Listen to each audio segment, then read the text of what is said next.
अस्मद्गुरुभ्यो नमः। श्रीहरये नमः। श्रीहरये नमः। श्रीहरये नमः। गोपिका जीवनस्मरणं गोविन्द गोविन्द। रामं रामानुजं सीतां भरतं भरतानुजं सुग्रीवं वायुसूनुं च प्रणमामि पुनः पुनः। नमोऽस्तु रामाय सलक्ष्मणाय देव्यै च तस्यै जनकात्मजायै। नमोऽस्तु रुद्रेन्द्रयमानिलेभ्यो नमोऽस्तु चन्द्रार्कमरुद्गणेभ्यः। चरितं रघुनाथस्य शतकोटिप्रविस्तरम् एकैकमक्षरं पुंसां महापातकनाशनं। वाल्मीकिगिरिसम्भूता रामाम्भोनिधिसङ्गदा श्रीमद् रामायणे गङ्गा पुनाति भुवनत्रयं। वाल्मीकिर्मुनिसिंहस्य कवितावनचारिणः शृण्वन् रामकथानादं को न याति परां गतिं।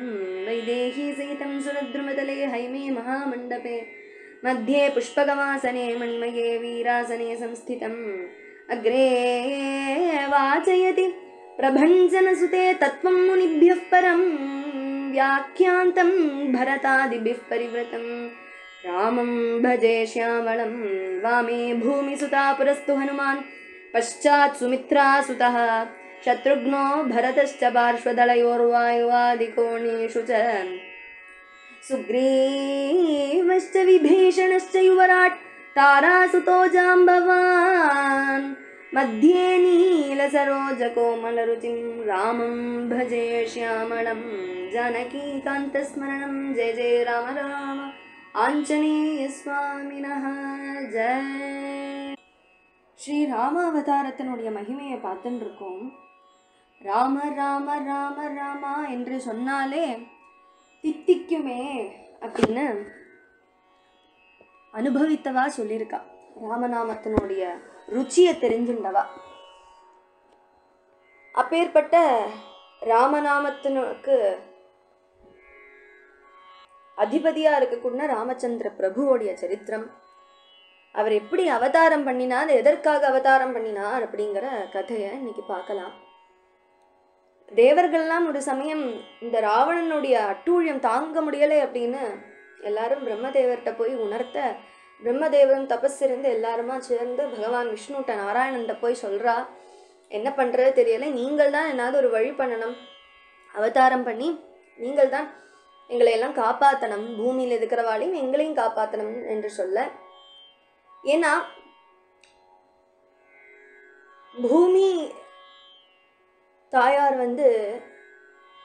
ரொம்ப பொறுமைக்கு உத்தமமான உதாரணம். அந்த பொறுமையை சீன்றாப்புல அசுரர்கள் விளையாடுறா. அப்போ பூமி தேவிக்கு தாங்காது. அப்போ அதனாலேயே இவ தேவர்களுக்கும் தாங்கிறதில்லை. அப்போ பகவான்கிட்ட போய் சொல்ல, பகவான் சொல்றா, எல்லாம் தெரியும், சாட்சாத் நாராயணன் தானே, ஆனாலும் சொல்றா, நான் என்ன எங்க பிறக்க அப்படின்னு எல்லாம் கேட்கறத. தசரதர் அப்படின்னு ஒரு சக்கரவர்த்தி இருக்கார். அவர் இந்திர நாட்டமா அமராவதி ஆட்டமா அயோத்தியாவை வச்சுட்டு இருக்கா, இந்திர நாட்டமா அரசாட்சி பண்ணின்னு இருக்கா. யாரு? தசரதர். அப்ப அந்த தசரதருக்கு கௌசல்யா மாதாக்கும் நீங்கள் புத்திரனா வந்தா உத்தமமா இருக்கும் அப்படின்னு தசரதருடைய மகிமையை சொல்லி கொடுக்கிறார். சரி, அப்படியே ஆகட்டும் அப்படின்னு பகவானும் அருள் பண்றார். ஆனா தசரதருக்கோ புத்திரன் பாக்கியம் இல்லை. புத்திர பாக்கியம் இல்லாததுனால ரொம்ப கஷ்டப்பட்டு ரிஷ்யசிங்க முனிவரை கூட்டிட்டு புத்திரகாமேஷ்டி யாகம் பண்ணினா கிடைக்கும் அப்படின்னு சொல்ல அந்த புத்திரகாமேஷ்டி யாகத்தை பண்றா. ராஜா தசரதர் புத்திரகாமேஷ்டி யஜ்ஞம் விதிப்படி பூர்த்தி பண்ணினாராம். அவளுடைய பாகங்கள் எல்லாம் தேவர்கள் எல்லாம் சந்தோஷமா. ஏன்னா இது எதுக்கு அப்படின்னா ராமச்சந்திர பிரபு அவதாரம் பண்ண போறார். அந்த அவதாரத்தினுடைய யாகத்தினுடைய பாகங்கள் அல்லவா. அப்ப தேவர்கள்லாம் ரொம்ப சந்தோஷமா முன்னாடியே அவளுடைய பாகங்கள் வாங்கிண்டா. அவ இடத்துக்கு போயிண்டா. தீக்ஷா நியமங்கள் எல்லாம் முடிந்த தசரதர் பத்னிமார்ட்டையும் பரிவாரங்கள் எல்லாம் சேர்த்தி விட்டு அவ திருப்பி அரண்மனைக்கு போனாலாம். யாகத்துக்கு வேண்டின என்னெல்லாம் விஷயம் இருக்கோ அதெல்லாம் கரெக்டா பண்ணினார்னு புரியுறது. யாகத்துக்கு வந்திருந்த அத்தனை நண்பர்களையும் சாமந்தர்கள் எல்லாம் திருப்பி சொல்லி அனுப்புறா. புத்திரகாமிஷ்டியாக முடிஞ்சு ரிதுக்கள் ஆரணம் ஆயிடுத்து. சைத்திர மாசம் மீன மாசம் வந்தது. சாந்தமும் மதுரமோகனமா இருக்கக்கூடிய வசந்தம் அப்படியே பிரகிருதி ஆசீர்வாதம் பண்ணிட்டு. எப்பவுமே கிளைமேட்டுக்கு ஏற்ற மாதிரி நம்ம மைண்டும் மாறுமே சம்டைம்ஸ். அது மாதிரி இங்க பகவான் வந்து அவதாரம் பண்ண போறார். அதனாலேயே பிரகிருதி பூரா கனியறது ரொம்ப இன்பமா இருக்கு. எல்லாருக்கும் மனசுக்கு ஒரு சாந்தியா ஒரு குதூகலம் ஏற்படுறது. நவமி திதி, புனர்தம் நட்சத்திரம், வியாழச்சந்திரன்மார் ஒரே இடத்துல, கர்க்கட ராசியில, புண்ணிய முகூர்த்தம், 5 கிரகங்களும் தானாகவே சேர்ந்து பாவனமான சமயம்.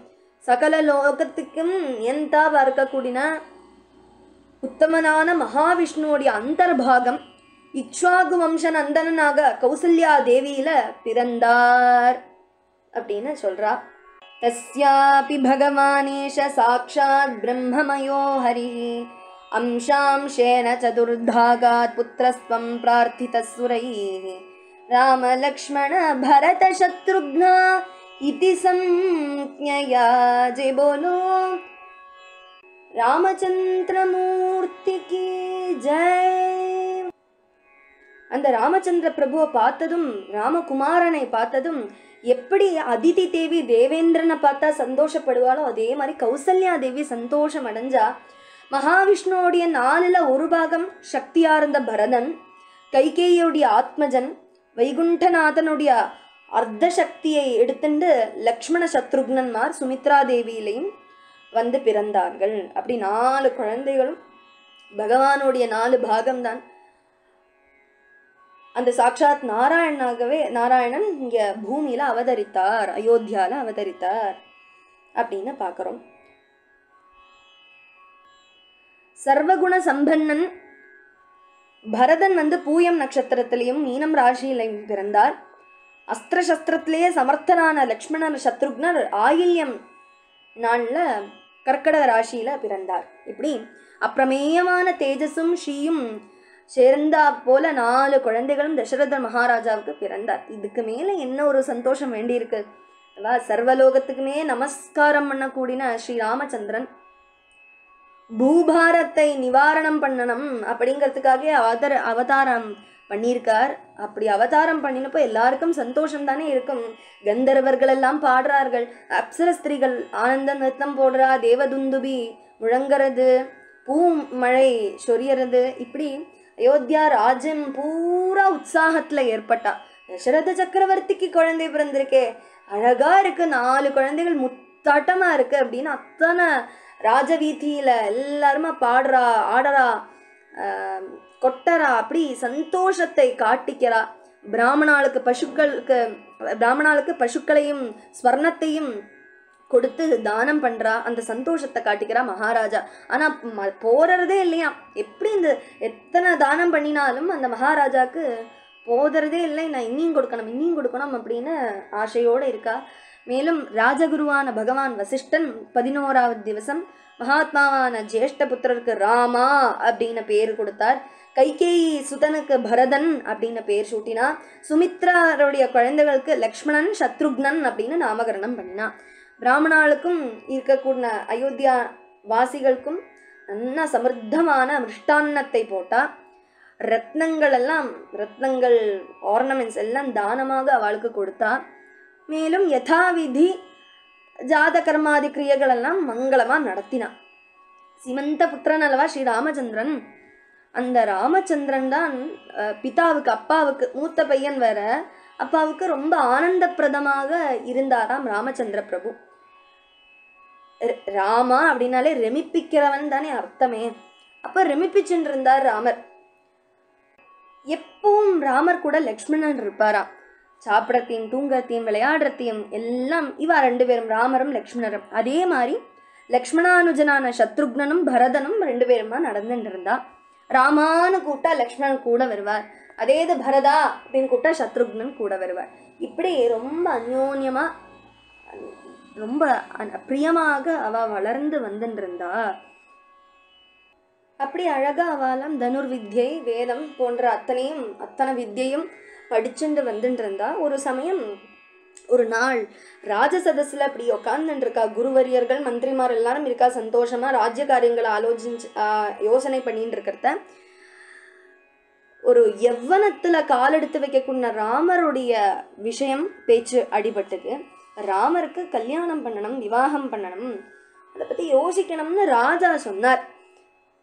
அந்த சமயம் கடகடகடான்னு காவல்காரன் ஓடி வந்து சொல்றார் பயந்து போய், உஜ்வல தேஜஸ்வியான விஸ்வாமித்ர மகாமுனி கோபுர துவாரத்துல நின்று இருக்கார் அப்படின்னு சொல்ல, அந்த விஸ்வாமித்திரர் சொல்றார், நான் காதிபுத்திரனான விஸ்வாமித்திரனாக்கும் நான் வந்திருக்கேன் அப்படின்னு தசரதன்கிட்ட சொல்லுவா அப்படின்னு அனுப்பி விட்டுருக்காராம். அப்போ அது கேட்டதும் ஒரு செகண்டு நிச்சலம் ஆயிடுத்து அந்த சபை. வேகம் கடகடகடான்னு ஓடி சுவாமியை வரவேற்றார் விஸ்வாமித்திர முனிவரை.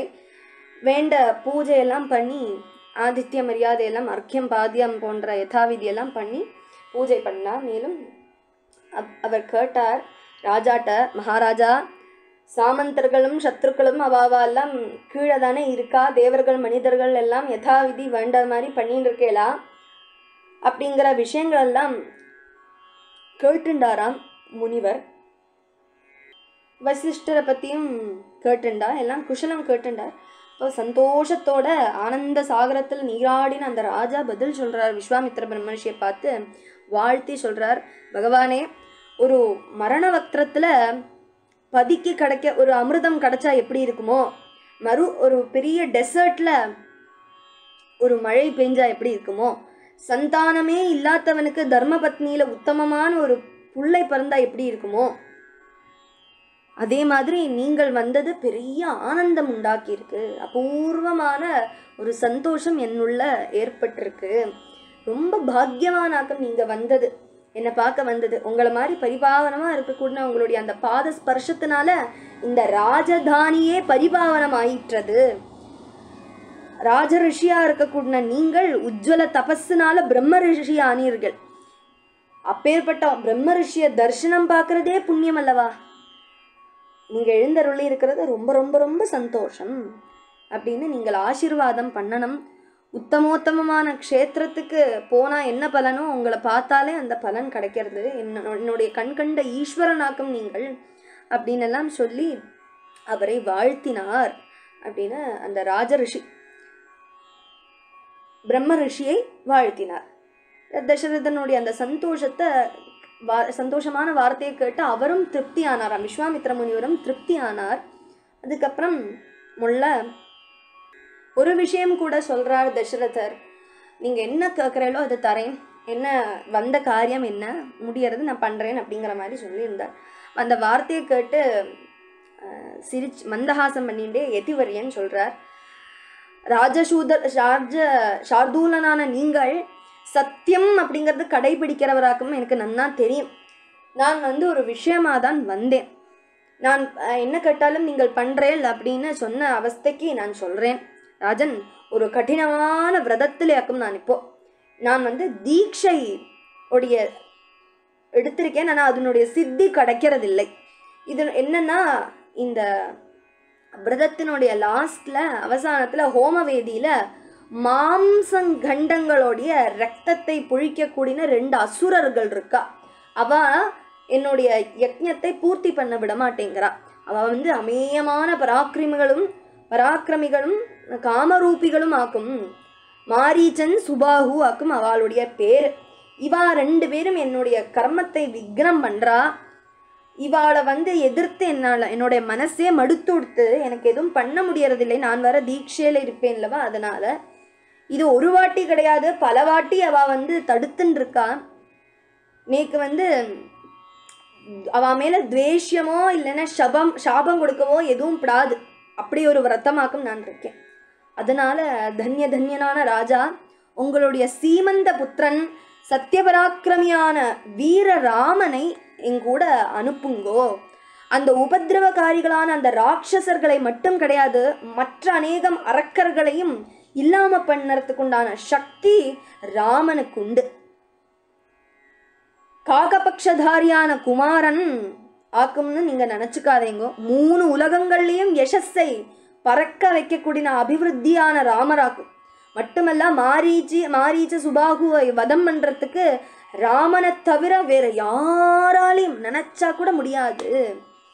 உங்களுக்கு குழந்தையாக்கும்னு நினைக்காதேங்கோ ராமனை. அந்த ராமனுக்கு இந்த மாதிரி கோர ராட்சசனா இருந்தாலும் அவரெல்லாம் ஜுஜுபி ராமருக்கு விசாரமாக்கும். ராமர் முன்னால அவனும் எதுவுமே கிடையாது. காலபாஷ பந்தத்துக்கு அழிக்கக்கூடியவரக்கம். அந்த காலபாஷ பந்தத்தையே அழிக்கக்கூடியவரக்கம் ராமர். அதனால இந்த விஷயத்துல நீங்கள் ஒரு மாதிரி சென்டிமெண்டெல்லாம் பார்க்காதேங்கோ. ஒரே குழந்தை, அந்த குழந்தை மேல அன்பான குழந்தை, மூத்த பையன் அப்படின்லாம் பார்க்காதேங்கோ. மகாத்மாவான ராமன் முன்னாடி வரக்கூடிய எந்த அசுரர்களா இருந்தாலும் அவளுடைய கதி ஆச்சுன்னு நினைச்சுக்கோங்க. அதுல சந்தேகமே வேண்டாம். ஃபினிஷ்ட் அப்படின்னு நினைச்சுக்கோங்க. ராமர் முன்னாடி யாராலையும் ஜெயிக்க முடியாது. ராமருக்கு தான் ஜெயம். ராஜராஜான தசரதா தர்மரூபியான ராமனை நீங்கள் நன்னா புரிஞ்சுக்கணும். ராமரை பத்தி நன்னா தெரிஞ்சுக்கோங்க. கோர தபஸ்னால அக்னி தேஜஸா இருந்த வசிஷ்ட பிரம்மரிஷிக்கு ராமர் யாரு அப்படிங்கிற நிச்சயம் உண்டு. உங்களுடைய குரு தானே வசிஷ்டர், அவருக்கு நிச்சயம் உண்டு. எந்துக்கு? எங்களை மாதிரி தபோநிதிகளுக்கே ராமரை நன்னா தெரியும். அதனால அது அர்த்தம் என்ன அப்படின்னா, சாதாரண மனிதர்களுக்கு ஸ்ரீராமரை தெரிஞ்சுக்கிறது ரொம்ப கஷ்டம். அதுக்காக கோரமான தபஸ் அனுஷ்டானம் பண்ணினாதான் தெரிஞ்சுக்க முடியும் அப்படின்னு இந்த பகவான் வால்மீகியும் விஸ்வாமித்ர வாக்கியத்தினால நம்மளுக்கு புரிஞ்சுக்க முடியறது இந்த விஷயம். டக்குன்னெல்லாம் ராமரை தெரிஞ்சுக்க முடியாது, கோட்டி புண்ணியம் பண்ணியிருக்கணும். அதனால ராஜா தர்மமும் யசஸும் இந்த பார்ல அத்தனையும் நிரந்தரமா இருக்கிறதுக்கு ராமரை என் கூட அனுப்பி வைங்கோ அப்படின்னு. இது பண்றதுனால உங்களுடைய குலமே செழிக்கும், உங்களுக்கு நல்லது வரும், வம்சத்துக்கும் மங்களம் உண்டாகட்டும் அப்படின்னு உக்ர தபஸ்வியும் தர்ம கர்ம நிரத்தனுமான தேஜஸ்வியுமான விஸ்வாமித்திரருடைய இந்த மாதிரி தர்ம அர்த்தங்களோட கூடின வார்த்தைகள் கேட்டதும் தசரத மகாராஜாவுக்கு என்ன உண்டாயிருக்கும் அப்படின்னா சந்தோஷம் தானே. ஆஹா, என்னுடைய பிள்ளைய பத்தி இப்படி புகழறாளேன்னு சந்தோஷம் தானே வந்திருக்கணும். ஆனா துக்கத்துல ஆராடினா அப்படியே சிம்ஹாசனத்துல இருந்து அப்படியே சாஞ்சு விட்டாராம் தசரத மகாராஜா. டக்குன்னு புலம்ப தொடங்கி விட்டார்.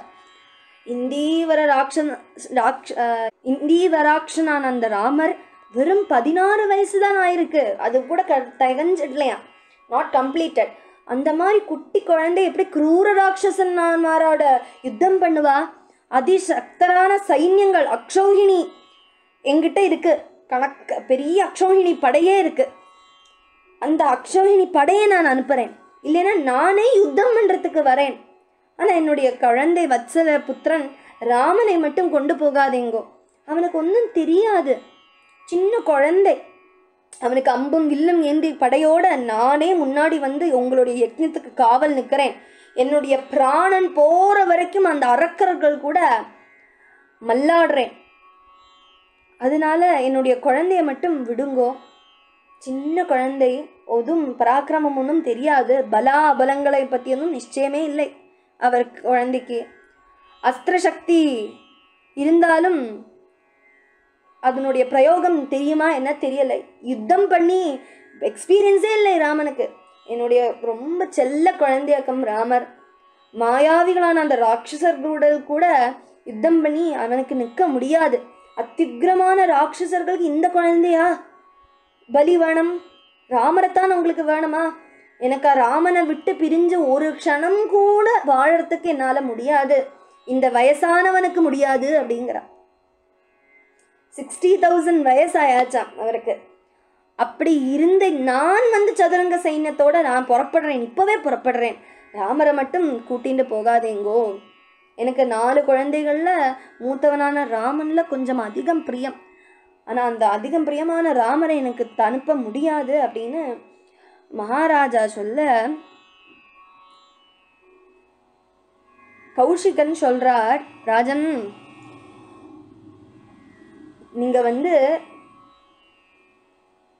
இப்படி சொல்றேளே, உங்களுக்கு பௌலஸ்திய வம்சத்துல பிறந்த ஒரு அசுரன் உண்டு, ராவணன் அப்படின்னு பேர். பிரம்மாட்டேந்து வரங்கள் வாங்கி யதேஷ்டம் ராட்சசேஸ்வரன் ஆனா அந்த ராவணன் 3 உலகத்தையும் டார்ச்சர் பண்றான்.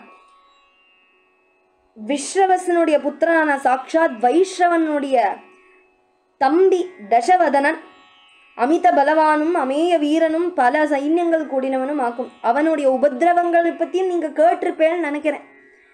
என்னுடைய யாகத்தை அவளுக்கு நேராக வந்து உபதிரவம் விக்னம் பண்ண முடியாது அப்படிங்கிறதுனால தான் மாரீச்ச சுபாவுக்களை அனுப்பி வச்சிருக்கான். அந்த ராவணன் தான் அனுப்பியிருக்கார் அப்படின்னு சொன்னதும் எனக்கு இது கேட்டு ராமனை அனுப்புறதுக்கு எனக்கு சக்தியே இல்லைன்னு மகாராஜா திருப்பி புலம்ப தொடங்கினார். குழந்தையாக்கும் அப்படின்னு சொல்லி தன்னுடைய, அதாவது ஒரு அப்பா தன் குழந்தை மேலே புத்திரன் மேலே வச்சிருக்கக்கூடிய அன்புனால, நான் முன்னாடியே சொல்லியிருந்தேன் தசரதர் வந்து எதை குறிக்கிறது அப்படின்னு, பிடிச்சு வச்சுக்கிற குணமாக்கும் தசரதருக்கு இல்லவா. அப்போது இந்த இதெல்லாம் அன்புனால அட்டாச்சாகி இது என் குழந்தை, இந்த சரீரம் என்னோடது, அந்த மாதிரி அந்த பிடிச்சு எல்லாத்தையும் தனக்குன்னு பிடிச்சு வச்சுக்கிற ஒரு குணம் தசரதருக்கு உண்டு. அதனால தான் அவர் வந்து கஷ்டங்கள் துக்கங்கள் அனுபவிக்கிறார். அதனாலே விட்டு கொடுக்க மனசிலே ராமரை நிறைய பேசி பார்க்குறார். ஆனால் வசிஷ்டர் சொல்கிறார், நீங்கள் வேணா வசிஷ்டரை கேட்டுக்கோங்க அப்படின்னு விஸ்வாமித்திரர் சொல்கிற. வசிஷ்டர் சொல்கிறார், ராஜன், இக்ஷ்வாகு வம்சத்தில் பிறந்தவராக்கும் நீங்கள், தர்மம் ஒரு ரூபம் எடுத்து வந்தவராக்கும் உங்களுடைய வாழ்க்கை, மட்டுமன்னா 3 உலகங்களையும் தர்மாத்மாவாக புகழ்த்தப்படுறவராக்கும் நீங்கள். அப்பேற்பட்ட நீங்கள் அதர்மத்தை நினைக்காம ஸ்வதர்மம் பண்ணுங்கோ அப்படின்னு புத்திமதி சொல்லி கொடுக்குறா வசிஷ்டர் முனிவர். அந்த சமயத்தில் ராமருடைய பெருமையும் சொல்லி கொடுக்குறார். அப்போ மனசு அழகிறது. புரிஞ்சுண்டார் விஸ்வாமித்ர முனிவருடைய இங்கிதம் என்ன, வசிஷ்டருடைய உபதேசத்தினால. இப்போ சந்தோஷம் அடைஞ்சு தசரத மகாராஜா ராமரை கூப்பிடுறார். ராமர் கூப்பிட்டதும் யார் கூட வந்திருப்பா, லக்ஷ்மணனும் வந்திருப்பார். அவள் 2 பேரும் வந்து அம்மா கௌசல்யா தேவிட்டேந்தும் பிதா தசரதன்ட்டேந்தும் ஆசீர்வாதம் பண்ணி ஸ்வஸ்தியனம் பண்ணி வச்சா. மேலும் சுஸ்பஷ்டமான உத்தம மந்திரங்களை உச்சாரணம் பண்ணி வசிஷ்ட பகவானும் ஆசீர்வாதம் பண்ணினா. சந்தோஷத்தோட ஆலிங்கனம் பண்ணி மூர்தாவை முகர்ந்து அச்சஞ்சலமான ஹிருதயத்தோட தசரதர் தன்னுடைய பிள்ளைய விஸ்வாமித்ர முனிவர்கிட்ட கொடுத்தார் அப்படின்னு சொல்லி ராமரும் லக்ஷ்மணரும் விஸ்வாமித்ர முனிவரை ஃபாலோ பண்ணிட்டு கிளம்பினார். அப்படி நடந்து ராஜா கம்பீரமாக சிம்ஹாகிரஜ நாட்டமா நடந்து வரத்த சரையூ நதி தீரம் எத்தினதும் கௌஷிக பிரம்மர்ஷி அங்கே நின்னா. அப்போ ராமரும் லக்ஷ்மணன் நின்னார். ரொம்ப மந்தஹாசத்தோட வாத்சல்யமான வார்த்தையினால ஸ்வரத்தில், ராமா இதா இங்கே உதகத்தை எடுத்துக்கோ, பலா அதிபலா அப்படிங்கிற மந்திரங்களை நான் உபதேசம் பண்ணுறேன், டிலே பண்ணப்படாது. இந்த மகாமந்திரங்கள் எடுத்துட்டோம் படிச்சுட்டோம் அப்படின்னா என்ன கிடைக்கும் தெரியுமோ, டயர்ட்னஸ் வராது, பசிப்பு எஃபெக்ட் பண்ணாது, ரூபமாற்றம் ஒரு காலத்துலேயும் இருக்காது, தூக்கத்துலேயோ புத்தி நியந்திரணம் விடுற சமயமும் ஒன்றுமே நடக்காது, தூக்கமும் அப்படி வராது. அப்படி ஒரு சக்தி அடைஞ்சதாக்கும் இந்த பலா அதிபலா அப்படிங்கிற மந்திரங்கள். இந்த மந்திரங்கள் வந்து 3 உலகத்திலையும் இந்த மந்திரங்களை படிச்சேனா 3 உலகத்திலையும் கூட மல்ல போடுறதுக்கு யாராலையும் முடியாது. அழகு, புத்தி, ஞானம் இதெல்லாம் வர்த்திக்கும். பலம் அதிபலையும் ஜபம் பண்ணி நடந்தா எந்த ஒரு கஷ்டங்களும் ஏற்படாது அப்படின்னு அவர் சொன்னதும் சந்தோஷமாக ஸ்ரீராமர் கண்டிப்பாக அப்படின்னு சொல்லி அந்த 2 மந்திரங்களையும் வாங்கிண்டார். அதுல்ய விக்ரமியான குமாரன் இந்த வித்தியைகளை படித்ததும் சரத்காலத்தில் பாஸ்கர நாட்டமாக ஜுவலித்தாராம். குருவரனான குஷிக புத்திரனை உபச்சாரம் பண்ணி அந்த ராத்திரி சரையூ நதியில் வசிச்சா. கார்த்தால ஆயிற்றுது. அந்த சமயத்தில் தான் விஸ்வாமித்ர முனிவர் முதல்ல ராமரை எழுப்புறா. என்னன்னு சொல்லி, கௌசல்யா சுப்ரஜா ராம பூர்வா சந்தியா பிரவர்த்ததே உத்திஷ்ட நரசார்தூலா கர்த்தவ்யம் தெய்வமான்ஹிகம் உத்திஷ்டோத்திஷ்ட கோவிந்தா கௌசல்யா சுப்ரஜா, கௌசல்யாவுடைய சுப்ரஜா, ரொம்ப அன்புள்ள ஆனந்தத்தை வர்தனம் பண்ண குழந்தை. சந்தியா பிரவர்த்ததே, பூர்வ சந்தியை வந்துடுத்து. அதனால எழுந்துரு ராமா, உத்திஷ்டா உத்திஷ்டா, எழுந்துரு, தினகிருத்தியங்கள் எல்லாம் பண்ணணும், ஆச்சாரம் பண்ணணும், சந்தியாவந்தனம் பண்ணணும், அதனால எழுந்து அப்படின்னு கேட்டதும் கடகடான்னு எழுந்து போய் ஸ்நானம் பண்ணி உத்தமமான மகாமந்திரத்தை ஜபம் பண்ணி ஸ்ரத்தையோட ஜபம் பண்ணினா வீரபராக்கிரமிகளான அந்த அந்த ராமரும் லக்ஷ்மணனும் கௌஷிகனை நமஸ்காரம் பண்ணினா சந்தோஷத்தோட சரையூ நதி தாண்டி கங்கை ஆற்றின் பக்கத்துல எத்தினா. புண்ணிய சங்கேதமான மாமுனிவர்கள் எல்லாம் வாசம் பண்ணிட்டு வரக்கூடிய புண்ணியாசிரமத்துல எத்தினதும் ராமர் விஸ்வாமித்திரர்கிட்ட ரொம்ப எளிமையா கேட்கிறா, பகவானே இந்த புண்ணியாசிரமம் என்னவாக்கும், இங்க யாரு வசிக்கிறா அப்படிங்கறது தெரிஞ்சுக்கிறதுக்கு ஆசை உண்டுன்னு விஸ்வாமித்திரர்கிட்ட சொல்றத சிரிச்சுண்டு பதில் சொல்றார். ராமா, இது யாரோட ஆசிரமம் நான் சொல்றேன் கேட்டுக்கோ அப்படின்னு சொல்லி அந்த கதையை சொல்றா. காமன் அப்படிங்கிற பேருடைய ஸ்மேரதேவன் இருந்தார். முதல்ல தேகம் உண்டாயிருந்ததாம் காமனுக்கு. அந்த காலத்துல கைலாசாதிபனன் பரமேஸ்வரன் மனசை சம்யமனம் பண்ணின்னு இங்க வசிச்சுட்டு இருந்தார். தியானத்திலேருந்து எழுந்தார். தேவர்கள்லாம் சஞ்சாரம் பண்ற பினாகபாணியை அகங்காரத்துக்கு வேண்டி தீண்டினா. ஸ்மரன் கொஞ்சம் சீண்டி பார்த்தார். அந்த சமயத்துல மகேஸ்வரன் கோபத்தோட ஒரு பார்வை பார்த்து ஹுங்காரம் பண்ணினா. அந்த ருத்ரதேவனுடைய உக்ரமான பார்வையில அந்த ஸ்மரன் அப்படிங்கிறவருக்கு அங்கங்கள் எல்லாம் பஸ்மமாயிடுத்து.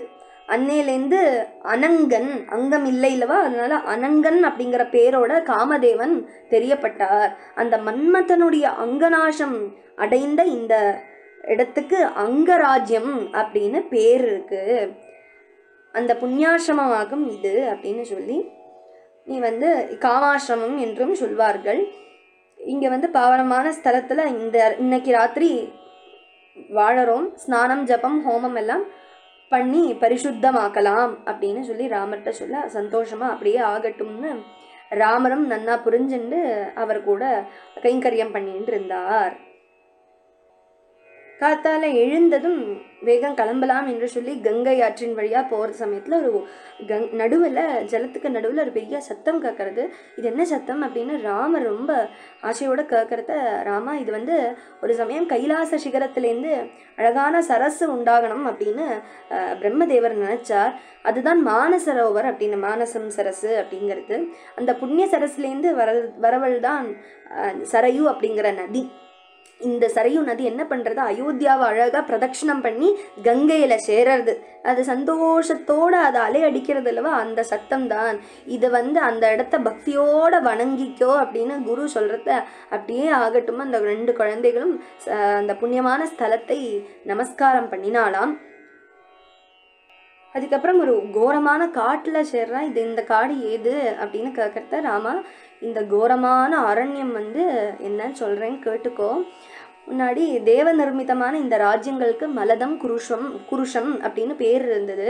முன்னாடி தேவேந்திரன் விருத்ராசுரனை வதம் பண்ணது கேட்டிருக்கே அல்லவா, அந்த பிரம்ம ஹத்யா பாபம் இந்திரன்ல அழிக்கும் பசியும் அதிகப்படுத்திட்டு அந்த மாலின்யம் களையறதுக்கு வேண்டி மாமுனீந்திரர் தேவர்கள் எல்லாம் சஹசிர கலசத்தினால அபிஷேகம் பண்ணினா.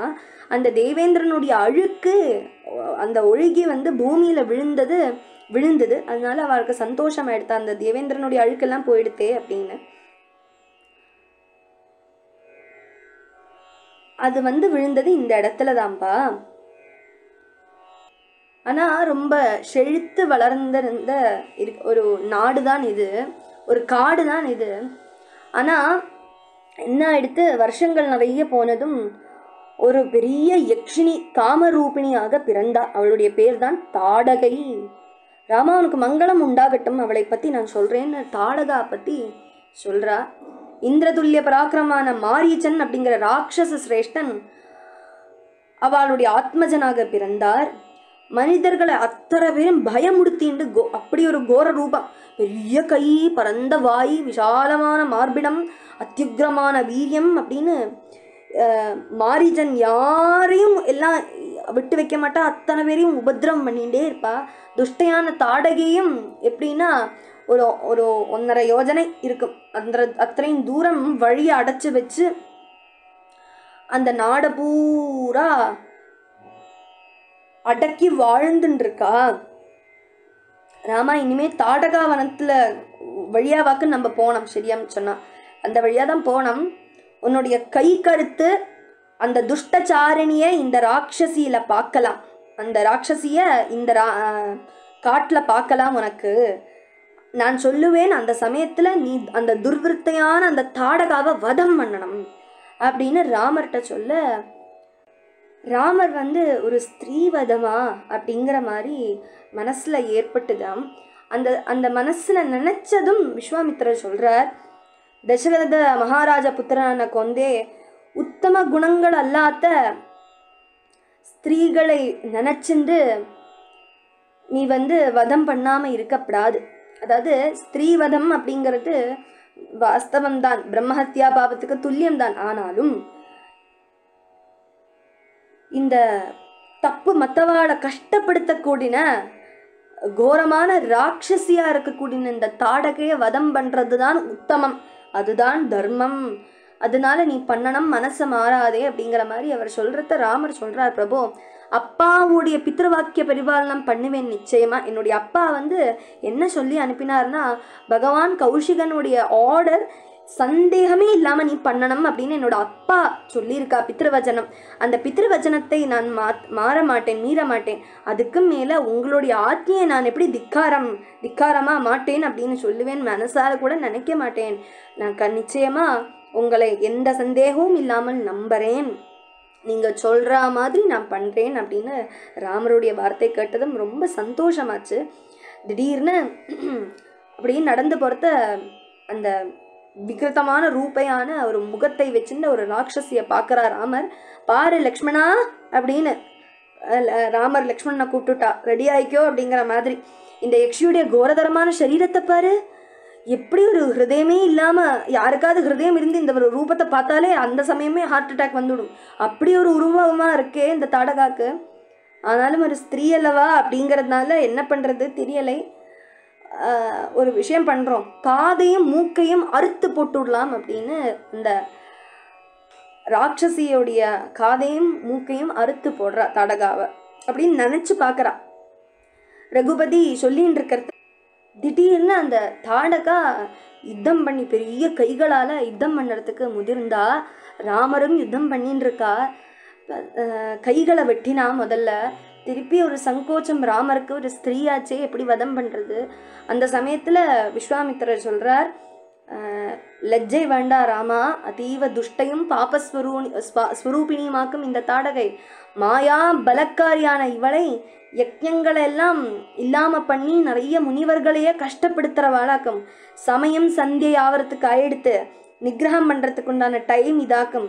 ராத்திரியில ராட்சசர்கள் சக்தி இரட்டிக்கும், அதனால டைம் வேஸ்ட் பண்ணாதே ராமா, வதம் பண்ணுன்னு சொன்னதும் அந்த சப்தவேதிகளான பானங்களை அனுப்பி ராம பானம் எடுத்தாராம், ராம பானத்தை விட்டாராம். அந்த கோர ராட்சசியான தாடகாவுடைய உயிரை எடுத்தது அந்த ராமபானம் அப்படின்னு சொல்லி தாடகாவதம் பூர்த்தி. மேலும் சித்தாசிரம பிரவேசம், யாகரக்ஷை, மிதிலாபுரிக்கு போனதும் சீதாராம விவாக மகோத்சவத்தையும் நாளைக்கு அனுபவிக்கலாம். ஜானகி ஜீவன ஸ்மரணம், ஜெய ஜெய ராம ராம. மங்களம் கோசலேந்திராய மஹனீய குணாத்மனே, சக்கரவர்த்தி தனூஜாய சார்வபௌமாய மங்களம். அமிர்தோத்பாதனே தைத்யான் கிரதோ வஜ்ரதரஸ்யேத், அதிதிர்மங்களம் ராதா தத்தே பவது மங்களம். रामाय रामभद्राय रामचन्द्राय वेधसे, रघुनाथाय नाथाय सीतायाः पतये नमः. कायेन वाचा मनसेन्द्रियैर्वा बुद्ध्यात्मना वा प्रकृतिस्वभावात् करोमि यद्यत् सकलं परस्मै नारायणायेति समर्पयामि. हरे राम राम राम हरे हरे, हरे कृष्ण कृष्ण कृष्ण हरे हरे, हरे राम राम राम हरे हरे, हरे कृष्ण कृष्ण कृष्ण हरे हरे, हरे राम राम राम हरे हरे, हरे कृष्ण कृष्ण कृष्ण हरे हरे। गोपिका जीवनस्मरणं गोविन्द गोविन्द। राम राम